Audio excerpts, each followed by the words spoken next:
सुप्रभात प्यारे बच्चों। कक्षा +1 का ज्योग्राफी का हमारा लेसन चला हुआ है।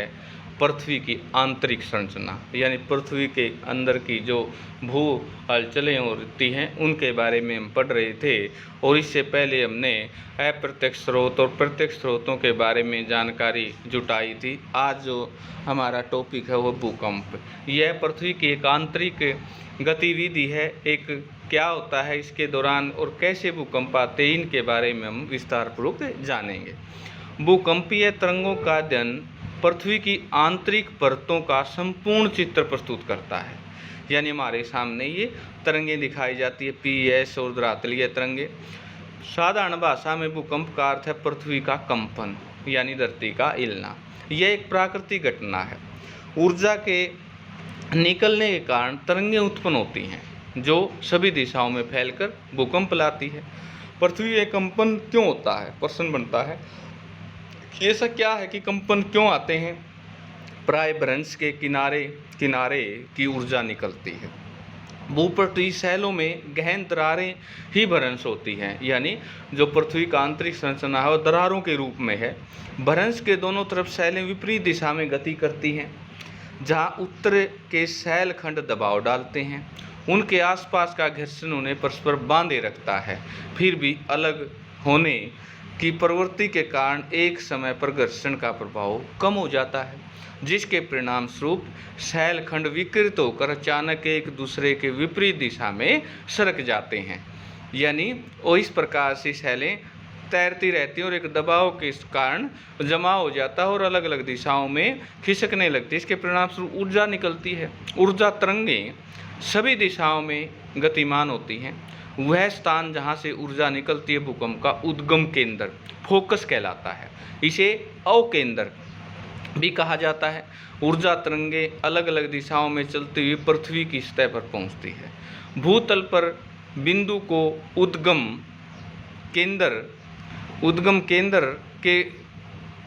केंद्र के समीपतम होता है, अधिकेंद्र कहलाता है। अधिकेंद्र में तरंगे को महसूस किया जाता है। अधिकेंद्र उद्गम केंद्र के ठीक ऊपर 90 डिग्री के कोण पर होता है।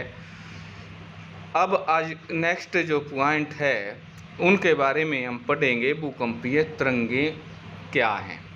यानी ये तो या कि भूकंप क्या है, अब है भूकंपीय तरंगें क्या हैं। सभी प्राकृतिक भूखंड भूकंप स्थल मंडल में ही आते हैं। हमने पढ़ा है पिछली कक्षाओं में भी समताप मंडल, आयन मंडल, स्थल मंडल, और ये सारे के सारे हमने पढ़े हैं। यदि इसी अध्याय में आगे आप पृथ्वी के विभिन्न परतों के बारे में पढ़ेंगे।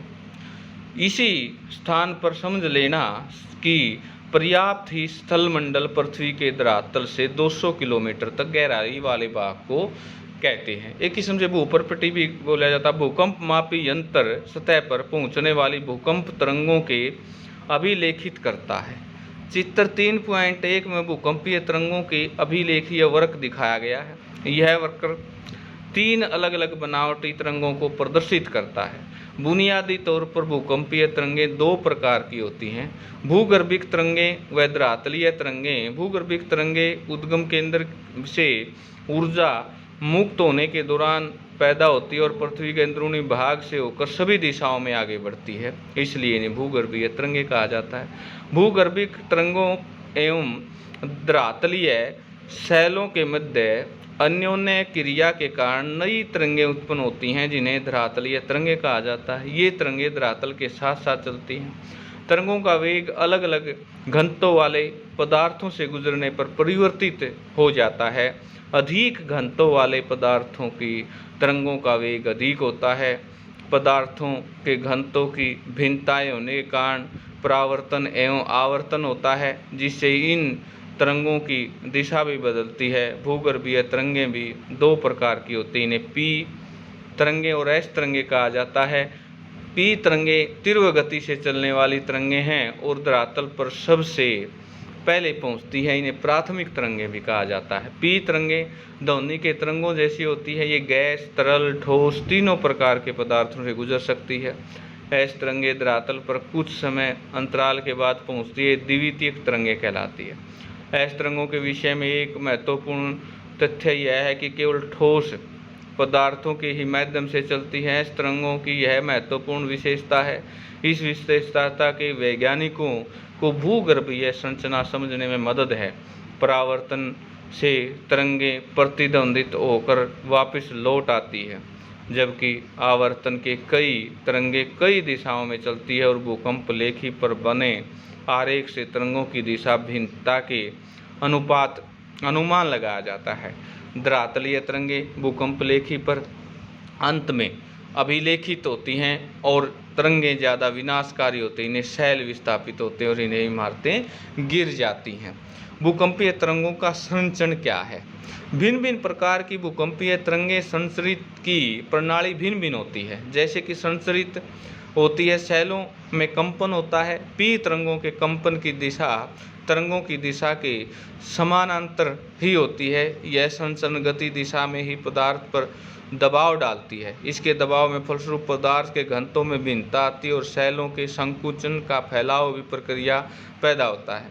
अन्य तीन तरह की तरंगें संचरण गति के समकोण दिशा में कंपन पैदा करती हैं। ऐसी तरंगें ऊर्ध्वाधर तल में तरंगों की दिशा में समकोण पर कंपन पैदा करती हैं। अतः ये तीन पदार्थ से गुजरती हैं और उनके उभार और गर्त बनाती है। धरातलीय तरंगें सबसे अधिक विनाशकारी समझी जाती है। तो प्यारे बच्चों, आज के लिए हमारे प्रश्न बनेंगे, भूकंप क्या है, ये कैसे आते हैं, और भूकंपीय तरंगों का विस्तार पूर्वक वर्णन करें। इन दोनों टॉपिकों पर आप विस्तार पूर्वक चर्चा करेंगे, नोट्स तैयार करेंगे और इनको याद करेंगे। धन्यवाद आज के लिए।